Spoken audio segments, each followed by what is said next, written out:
साहित्यिक सचेतना समूह के सभी आदरणीय सदस्यों को शारदा कनौरिया का प्रणाम। सनातन सिद्धांत हमें बताते हैं हम सब एक हैं, एक ही परमात्मा के अंश हैं। गुणों के आधार पर ही वर्ण विभाजन होता है, ना कि जन्म के आधार पर। ब्रह्म ही हमारी जाति और जीवन का एकमात्र स्तोत्र है। जाति का अर्थ होता है जहां से हम जन्मे, जो हमारा वास्तविक जीवन स्तोत्र है। इसलिए हमारी जाति हिंदू नहीं, मुसलमान नहीं और ईसाई भी नहीं है, क्योंकि बच्चा जब पैदा होता है उसे पता ही नहीं होता कि हिंदू है कि ईसाई है कि मुसलमान है। बच्चा जब पैदा होता है तो ना तो संस्कृत बोलता है, ना अरबी बोलता है, ना हिंदी, ना इंग्लिश। एक समय की बात है, एक फ्रेंच दंपत्ति जिनके बच्चे नहीं होते थे, एक अनाथ आश्रम से एक स्वीडिश बच्चे को गोद लिया।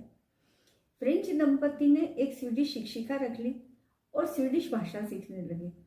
पास पड़ोस में लोगों ने पूछा, स्वीडिश क्यों सीख रहे हो? क्या स्वीडन जाने का इरादा है? उन्होंने कहा, नहीं, एक स्वीडिश बच्चे को गोद लिया है। इससे पहले कि वह बड़ा हो और स्वीडिश भाषा में बोलना शुरू करे, हमें कम से कम उसकी भाषा तो सीख लेनी चाहिए, नहीं तो हम समझेंगे कैसे कि वह क्या बोल रहा है। समझने वाली बात यह है कि ना बच्चे स्वीडिश बोलते हैं, ना फ्रेंच, ना हिंदी, ना इंग्लिश। बच्चों की कोई भाषा नहीं होती है, शून्य उनकी भाषा होती है, मौन उनकी भाषा होती है, और उनकी कोई जाति भी नहीं होती है। वे ना तो हिंदू होते हैं, ना मुसलमान। सब जाति हम उन पर थोप देते हैं। जो जातियों पर जाति, और एक जाति नहीं, जातियों पर जातियां थोपते चले जाते हैं। हिंदू होने से ही काम नहीं चलता, फिर उसमें ब्राह्मण, फिर क्षत्रिय, फिर वैश्य, फिर क्षूद्र, इतने से भी काम नहीं चलता, तो उसे और भी टुकड़ों में विभाजित कर देते हैं। ये यहाँ से है, वो वहां से है, ये कौन से पंथी है। पर क्या ब्रह्म होना काफी नहीं है? क्या ब्रह्म से और कोई परिष्कार नहीं हो सकता?